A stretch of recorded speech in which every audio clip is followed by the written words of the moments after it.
नमस्कार। आप देख रहे हैं WACM न्यूज चैनल, जो आपको एक बेहतरीन और शानदार अच्छी और सच्ची खबर दिखाता है। बने रहिए हमारे साथ में। मैं ओवेंटी क्राइम न्यूज दिल्ली से संवाददाता राजकुमार सिंह की रिपोर्ट। देखिए साथियों, आज पूरी दुनिया के अंदर कोरोना वायरस कोविड-19 फैला हुआ है, जो चीन से चल करके पूरे वर्ल्ड में महामारी पैगाम खोल चुका है। तो देखिए, भारत में भी दस्तक दे चुके हैं और यहाँ की सरकार बहुत उपलब्धि के साथ में बहुत कोशिश कर रही है मिटाने के लिए।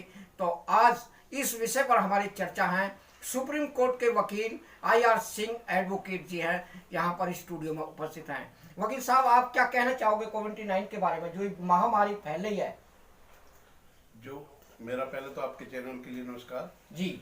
और जो कोविड-19 है जो देश में फैला हुआ है जी, इसमें जो गरीब आदमी है जी, उनका कोई सही तरह से उपचार नहीं हो रहा है, न ही सुविधा मिल रही है। जी, और हम ये देखते हैं कि इस महामारी के कारण देश में जो आतंक और बहका छाया हुआ है, उसके कारण देश के कश्मीर से कन्याकुमारी तक के मजदूर अपने छोड़कर प्रवासी लोग, मजदूर लोग उत्तर प्रदेश और बिहार की तरफ जा रहे हैं, जिनसे उनके ऊपर हर तरह से आफत, जुल्म, सितम, अन्याय और अत्याचार छा रहा है। इसको हम इन मजदूरों को, इन गरीबों को सरकार पूरी तरह से सुरक्षा देने में नाकामयाब रही है। ना दवाई, ना पानी। आपने देखा होगा एक वीडियो वायरल हुआ था जिसमें भूख के कारण एक इंसान एक मरे हुए कुत्ते को खाता हुआ दिखाई दिया। तो ये जो भूखमरी है, ये जो अन्याय है, ये जो अत्याचार है, ये जो गरीबों का शोषण है और ये गरीब को और अधिक गरीब बनाने की जो कूटनीति है या दुर्भावना है, ये पूरे देश में भारतीय बीजेपी की देन है। और यही इसी शोषण के कारण उत्तर प्रदेश सरकार में ही त्राही मची हुई है। लोगों को इस युग में पीने का पानी नहीं है। एक और संविधान को ये लोग पूरी तरह से फेल करना चाहते हैं। संविधान का जो कारण था कि कल्याणकारी होगा राज्य, उस उद्देश्य से उत्तर प्रदेश सरकार फेल हो चुकी है और बीजेपी सरकार भी पूर्णतः फेल हो चुकी है। वकील साहब, आप एक बताइए कि सरकार पूरी तरह से गरीबों के लिए राशन पानी वितरित कर रही है, आपको ये कौन से लक्षण दिखाई दे रहे हैं कि सरकार इसमें बहुत कमी बरत रही है? सरकार नंबर एक तो यह है कि जिन लोगों ने बीजेपी को वोट दिए हैं, सिर्फ ये उन्हीं को उनका पालन पोषण कर रहे हैं। इनकी नजर में जो आता है कि किसी ने कांग्रेस को, BSP पार्टी को या समाजवादी पार्टी को वोट दी है, ये लोग उसको राशन से वंचित कर रहे हैं, सुविधा से वंचित कर रहे हैं और पूरी तरह देश के अंदर अकाल और त्राही मची हुई है और सरकार मजदूरों पर जुल्म को रोकने में नाकामयाब हुई है। मजदूर पूरी तरह से प्यासे, बिना भोजन के। और आपने अभी देखा होगा कि एक वीडियो आई थी जिसमें एक मरी हुई माँ के एक छोटा बच्चा रेलवे स्टेशन पर उसकी चादर को बार बार खींच रहा है। तो ये दिखाता है कि मानवता इस सरकार में बिल्कुल नहीं है, इंसानियत बिल्कुल नहीं है और देश के कल्याण करने की भावना इस सरकार में बिल्कुल नहीं है। इस सरकार को हमको ऐसे ही भविष्य में छोड़ देना चाहिए जैसे कि शमशान में पड़ी हुई हड्डी को हम लोग छोड़ देते हैं। जी। वकील साहब, ये बताइए कि जो यहाँ पर अयोध्या के अंदर आज लॉकडाउन के अंदर उद्घाटन हुआ है और यहाँ पर ऐसा क्यों किया जा रहा है? देखिए, इसमें मैं स्पष्ट रूप से कह दूं कि अयोध्या शब्द का अर्थ होता है, अयोध्या शब्द का अर्थ है जहां पर कोई योद्धा ना हो। जी। जो अशोक के पोते बृहदत्त मौर्य थे, बृहदत्त मौर्य का जो कमांडर इन चीफ सेनापति था, उसका नाम पुष्यमित्र था। पुष्यमित्र ने धोखे से बृहदत्त मौर्य की हत्या कर दी और हत्या करने के बाद ये कहा कि जो एक बौद्ध भिक्षु का, बौद्ध धर्म मानने का सिर लेकर आएगा, मैं उसको सोने के सिक्के दूंगा। एक एक आदमी को काटा जाने लगा और उनके सिर को लाकर इसमें जो घाघरा नदी से इसमें डाले गए, उसमें इतने सिर हो गए बौद्ध धर्म के मानने वाले भिक्षुओं के कि उस नदी को सरयू नदी कहने लगे। और ये जो बौद्धों का विनाश किया गया है, अयोध्या का मतलब है कि जहां पर बिना कोई युद्ध लड़े किसी शासन को धोखे और गद्दारी से कर लिया गया। तो मैं आपको बता दूं, चीन में आज भी पुष्प सुंग के नाम, जो कि एक ब्राह्मण था जो चीन का था, उसका नाम लेने से पहले असम्मानजनक गालियां देकर लोग उनको संबोधित करते हैं। दूसरा, जो लॉकडाउन में राम मंदिर का निर्माण किया जा रहा है अयोध्या में जी, आप ये देख ले कि ऐतिहासिक महत्व यह है कि इसका नाम अयोध्या नहीं बल्कि बुद्ध के समय में साकेत था। और पुष्प सुंग के बाद में क्योंकि ये धोखे से शासन लिया गया तो इसका नाम अयोध्या रख दिया गया। आज इसको लॉकडाउन में इसलिए कर रहे हैं कि ताकि वहां पर कोई भी बौद्ध भारत में या इंटरनेशनल में या पूरे बौद्ध भिक्षु देश के किसी भी तरह से अपनी आवाज ना उठा सके, कोई भी आंदोलन ना कर सके, उनको दबाने के लिए लॉकडाउन में किया गया है। और ये जो जमीन है ये बौद्धों की है और आप देख रहे हैं खुदाई के समय में बुद्धों की मूर्ति और बुद्धों के धम्म चक्र निकल रहे हैं। तो ये मसला मेरे हिसाब से बौद्धों को पूर्णतः न्याय देने के लिए ये मसला इंटरनेशनल कोर्ट ऑफ जस्टिस में जाना चाहिए। और ऑनरेबल सुप्रीम कोर्ट ने बौद्धों की बातों को अनदेखी करते हुए उन्हें यह फैसला पलट देना चाहिए माननीय सुप्रीम कोर्ट को, क्योंकि सुप्रीम कोर्ट ने जो उस समय उनके सामने तथ्य थे उन्होंने उन तथ्यों को देखते हुए अपने आदेश माननीय सुप्रीम कोर्ट ने दिया। जैसे कि कोई आदमी किसी एक गर्भ के बारे में बिना परीक्षण करे कह दे कि लड़का हो सकता है, लड़की हो सकता है। लेकिन आज ये खुदाई हुई है, खुदाई होने से हमें मालूम पड़ा है कि खुदाई के हर कण में हर मूर्ति भगवान बुद्ध की निकली है। तो ये स्थल राम मंदिर का बौद्धों को सौंप देना चाहिए। इसलिए ये बौद्धों की ही विरासत है, ये बुद्धों की संस्कृति है। और भारतीय संस्कृति दो प्रकार की है, एक श्रमण संस्कृति है, दूसरी ब्राह्मणवाद की संस्कृति है। श्रमण संस्कृति के दो पार्ट है, एक तथागत बुद्ध की संस्कृति है, दूसरी महावीर जैन की संस्कृति है। जो भारतीय मूल संस्कृति मूल निवासियों की है वो तथागत बुद्ध की है। इसलिए ये राम मंदिर एक काल्पनिक नाम है, काल्पनिक जगह है, ये तथागत बुद्ध की विरासत है, ये बौद्धों के हाथ में सौंप देनी चाहिए। और लॉकडाउन को बार बार इसलिए तरह से बढ़ाया जा रहा है ताकि भारत के दलित या बौद्ध इसके खिलाफ अपनी आवाज ना उठा सके, आंदोलन ना कर सके। वकील साहब, ये बौद्ध की जो स्टैचू निकलनी है, तस्वीर निकलनी है, तो गवर्नमेंट इसमें खुदाई क्यों करा रही है लॉकडाउन के समय में? जो इतनी बड़ी महामारी है, जो मजदूर भी काम कर रहे हैं, प्रवासी काम कर रहे हैं और मजदूर परेशान भी हैं। आप कुछ इस बारे में कुछ कहना चाहोगे आप? देखिए, जब भी ये खुदाई अंधेरे में काम हो रहा है, लोगों को अंधेरे में रख के काम हो रहा है, जब आप ये देखते हैं कि देश के अंदर इसमें बौद्धों की मूर्ति निकल रही है तो उनको असामाजिक तत्व, खुदाई करने वाले ब्राह्मण या उनके असामाजिक तत्व इन मूर्तियों को नष्ट कर सकते हैं। अगर इसकी खुदाई आगे और भी करनी है या जो मूर्तियों के निकल रहे हैं उन्हें यूनेस्को जो वर्ल्ड कल्चर को प्रोटेक्ट करता है उनको रखना चाहिए। और बौद्धों को, भारतीय बौद्धों को इसके लिए माननीय ऑनरेबल सुप्रीम कोर्ट के में अपनी बातों को रखना चाहिए। अगर सुप्रीम कोर्ट इसमें नहीं करता तो ये एक इंटरनेशनल इशू है, बौद्धों को इंटरनेशनल कोर्ट ऑफ जस्टिस में इसकी आवाज उठानी चाहिए और बौद्ध कंट्रियों से इसकी मदद लेनी चाहिए ताकि राम मंदिर को, तथागत बुद्धों को, बुद्ध के वारिसों को इनको सौंपा जाना चाहिए। वकील साहब, आज की जो सरकार है SC ST OBC के खिलाफ ये राजनीति का कैसा खेल है? ये जो वर्तमान सरकार है जी, वो अपनी कसम से बंधी हुई है कि देश के मुस्लिमों का चतुर्मुखी विनाश करना है। इस देश की जो सरकार, वर्तमान सरकार है, चाहे उत्तर प्रदेश की हो चाहे भारत सरकार हो, उसने सौगंध खा ली है क्योंकि वो RSS के इशारे पर चलती है। RSS के हाथ की कठपुतली है, उसने कसम खा ली है देश के शुल्कातों को, दलितों को और जो अल्पसंख्यक हैं उनका चतुर्मुखी विनाश करना है।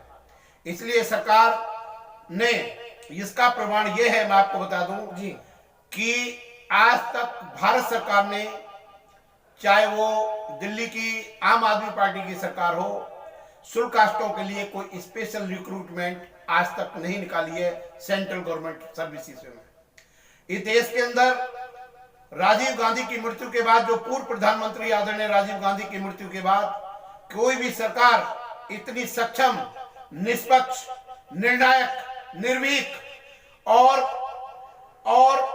इतनी असरदार नहीं रही है कि दलितों के लिए, शेड्यूल कास्टों के लिए इस देश में स्पेशल रिक्रूटमेंट निकाल सके। शेड्यूल कास्टों की आवाज को दबाने के लिए, उनके संगठनों को तोड़ने के लिए और शेड्यूल कास्टों के विनाश के लिए सरकार हर प्रयत्न कर रही है। इसलिए सरकार ये कोशिश कर रही है शेड्यूल कास्टों को बेरोजगार कैसे किया जाए।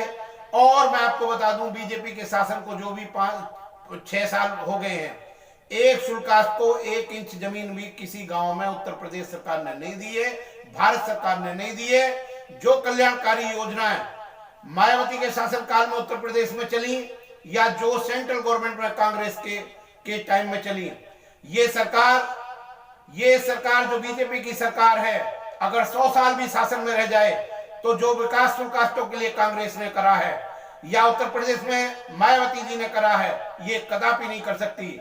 स्पेशल रिक्रूटमेंट नहीं निकाल सकती, क्योंकि ये पूर्णतः आरएसएस ब्राह्मणवादी सरकार है और ये सिमर संस्कृति के फॉलोअरों को, उनके वारिसों को, उनके लोगों को कोई भी निष्पक्ष रूप से न्याय देश में नहीं मिल रहा है। इसलिए इनको स्पेशल रिक्रूटमेंट निकालनी चाहिए। और आप देख रहे हैं कम से कम 14-15 साल से बाबा साहब की जो किताबों के 24 वॉल्यूम है, ना तो दिल्ली में आम आदमी सरकार की छाप पाई है और ना कम कीमत अच्छे में बीजेपी की गवर्नमेंट ने छापी।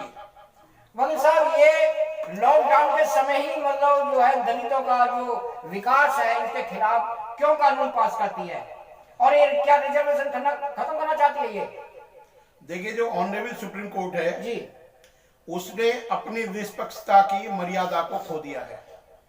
जो ऑनरेबल सुप्रीम कोर्ट के जजों ने, अभी आपने देखा 4 जज बाहर आए थे, उन्होंने कहा कि देश का संविधान खतरे में है। आपने देखा अयोध्या मंदिर का जो फैसला, ऑनरेबल जो पूर्व चीफ जस्टिस ऑफ इंडिया थे गोगोई साहब, उन्होंने उस ऑर्डर को पास करके ये रिश्वत अपने इसमें ली। ये कह दूंगा कि ये गलत प्रैक्टिस उन्होंने की कि उन्होंने बीजेपी से एक राज्यसभा की एमपी की सीट ये भीख में ले ली उससे। मैं ये कहूंगा, जितने भी सुप्रीम कोर्ट आदेश पास कर रही है, और चाहे रिजर्वेशन को खत्म करने के हो, चाहे वो उनके आदेश चाहे शेड्यूल कास्टों के SC/ST एक्ट को कमजोर बनाने के हो, ये सिर्फ प्रत्यक्ष और अप्रत्यक्ष रूप से शेड्यूल कास्टों के मूल अधिकारों को, फंडामेंटल राइट को, जो संविधान के आर्टिकल, जो संविधान के पार्ट 3 में फंडामेंटल राइट्स में आर्टिकल हैं, उनको ये खत्म करना चाहती है। और चाहे उनके नौकरी का काम हो, चाहे हायर एजुकेशन में एडमिशन लेने का काम हो। आज देश में जो आप देखते हैं कि 22 अप्रैल में रिजर्वेशन के संबंध में क्रिमिनल लेयर की कंसेप्ट ऑनरेबल सुप्रीम कोर्ट ने दी है, वो देश में भ्रष्टाचार को बढ़ाने के लिए है। सुप्रीम कोर्ट ये आदेश पास क्यों नहीं करती कि जिन लोगों के पास में फार्मिंग की जमीन पूरे भारत के अंदर है, वो दलितों में बराबर बांट दी जाए। उनके जो प्राकृतिक संसाधन हैं उनमें दलित, आदिवासी, शेड्यूल कास्ट, OBC के बराबर की भागीदारी हो। सुप्रीम कोर्ट ऐसे आदेश पास नहीं करती। क्यों नहीं करती? उनके पीछे बीजेपी सरकार का दबाव है कि अगर कोई सुप्रीम कोर्ट का जज सरकार बीजेपी के खिलाफ जाएगा तो उसे किसी ह्यूमन राइट्स कमीशन का या किसी ट्रिब्यूनल का चेयरमैन नहीं बनाया जाएगा। ये एक सौदाबाजी है सरकार के बीच में और ऑनरेबल सुप्रीम कोर्ट के जजों के बीच में, जो देश के संविधान की परवाह नहीं कर रहे, हम लोगों के मौलिक अधिकारों की परवाह नहीं कर रहे, और देश में शेड्यूल कास्टों का पर जो जुल्म, अन्याय, अत्याचार, शोषण हो रहा है, वो हमें वैसे ही दिखाई नहीं दे रहा जैसे कि पानी के अंदर पानी पीती हुई मछली नजर नहीं आती। आज आपने देखा कि चारों तरफ हर आदमी शेड्यूल कास्टों से प्राकृतिक दुश्मनी माने हुआ है। There are 2 kinds of the enmity, one is artificial, another is a natural enmity। मैंने आपके 500 रुपए लिए, आपको वापस दे दिए, दुश्मनी खत्म हो गई। एक दुश्मनी वो है जो बिल्ली और कुत्ते की होती है, जो सांप और नेवला की होती है, जो एक शेड्यूल कास्ट, अम्बेडकरवादी और ब्राह्मणवाद की होती है। ये एक प्राकृतिक दुश्मनी को बढ़ावा आरएसएस और बीजेपी दे रही है, ये प्राणों को लेने पर ही खत्म होती है। इसलिए देश के शुल्कास्तों के खिलाफ इस तरह के अत्याचार करना और बीजेपी के द्वारा शुल्कास्तों के लिए सरकारी नौकरी न देना, ये देश की एकता अखंडता को खतरा पैदा कर रही है। हर कीमत पे देश में इक्वलिटी, लिबर्टी और फ्रेटर्निटी का सिद्धांत लागू होना चाहिए। ये हमारे संविधान को बनाने वाले बाबा साहब डॉक्टर अंबेडकर को और देश का यही सपना था। वकील साहब, आप एक क्वेश्चन और बताइए, इसका आंसर दीजिए कि यहाँ पर जंतर मंतर के अंदर जो संविधान की प्रतियां जलाई, उनको देशद्रोही कहला दिया, उनकी नागरिकता खत्म कर दी। आप संविधान की बात करते हैं, सरकार तो बहुत काम कर रही है। देखिए, जो लोग भारत के संविधान को जलाना चाहते हैं, वो लोग देश में मानवता को जलाना चाहते हैं। जो लोग देश के संविधान को जलाना चाहते हैं, वे लोग उन्हीं के लोग हैं, बीजेपी और आरएसएस के लोग हैं जो संविधान को जलाते हैं। एक तरफ तो ये सरकार, बीजेपी की सरकार बाबा साहब के संविधान के खिलाफ, दलितों के खिलाफ पहले खुद आग लगाती है, फिर उन आग लगाने वालों को जब वो देखती है कि बड़े पैमाने पर 2 अप्रैल जैसे वाले बड़े पैमाने पर कोई आंदोलन करती है, तो उन आदमियों पर झूठी कार्रवाई, उन आदमियों पर कमजोर से धाराओं में केस बनाकर उनको प्रोटेक्ट करती है। और जो लोग देश के मूल निवासियों की, औरतों पर अत्याचार होने वालों की और संविधान के मुताबिक आवाज उठाते हैं, उन लोगों को सरकार देशद्रोही में, और उन्हें एक तरह से आप कहिए जिसे इन्होंने बीजेपी ने एक नाम दिया, आरएसएस ने, कि शहरी नक्सलाइट, अर्बन नक्सलाइट के नाम से नाम दिया है। लेकिन हकीकत बात यह है, जो आप सुप्रीम कोर्ट, जो ऑनरेबल सुप्रीम कोर्ट शुल्क का BJP RSS honourable supreme court के द्वारा सरकार शुल्कास्तों के अधिकारों को छीन रहे, आप इन्हें एक जुडिशियल नक्सलाइट या जुडिशियल, इनका एक ये कह सकते हैं कि जुडिशियल की मदद से शुल्कास्तों के अधिकारों को खत्म करा जा रहा। ये खतरनाक प्रवृत्ति ये खतरनाक प्रवृत्ति है। देश के हर नागरिक को की रक्षा, सुरक्षा और इक्वलिटी, लिबर्टी एंड फ्रेटर्निटी पैदा करना ये केंद्र सरकार और राज्य सरकार की जिम्मेवारी है। The man who does not respect your rights, he does not respect you as a human being. वह इंसान जो आपके मिलने वाले अधिकार का सम्मान नहीं करता, वो आपको एक तरह से आपको इंसान नहीं मानता। इसलिए मैं आपको बता दूं कि भारतीय संविधान के अंदर 22 चैप्टर है, और बाबा साहब डॉक्टर अंबेडकर ने जो दलितों के लिए, ओबीसी के लिए, मूल निवासियों के लिए 22 प्रतिज्ञा की है कि उन 22 प्रतिज्ञाओं को आप अपनाइए, किसी भी काल्पनिक देवी देवता की पूजा ना करें।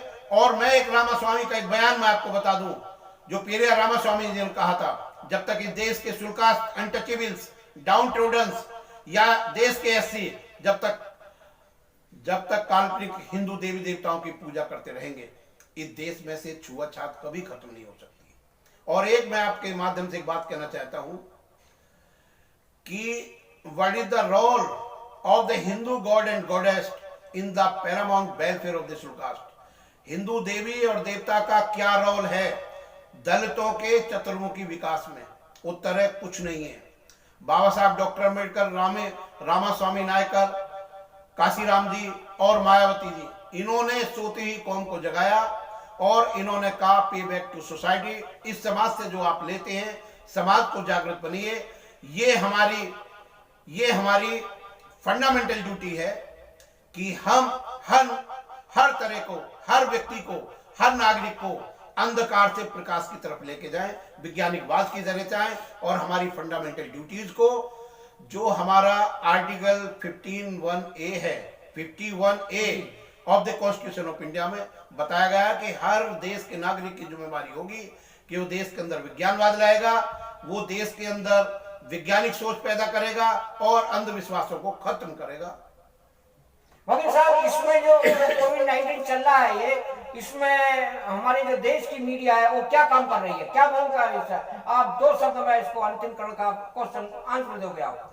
देखिए, देश की जो मीडिया है जी, चाहे हमारे सुधीर चौधरी जी हो जी, जो मेरे ख्याल से पहले भी 4-5 दिन पहले जेल में, तिहाड़ में रह चुके हैं जी, और चाहे हमारे आज तक वाले टीवी हो, ये सब सरकार के एजेंट हैं उनके लिए उनसे बड़ी मोटी रकम हासिल करते हैं और वो सरकार के ही फेवर में दिखाते हैं।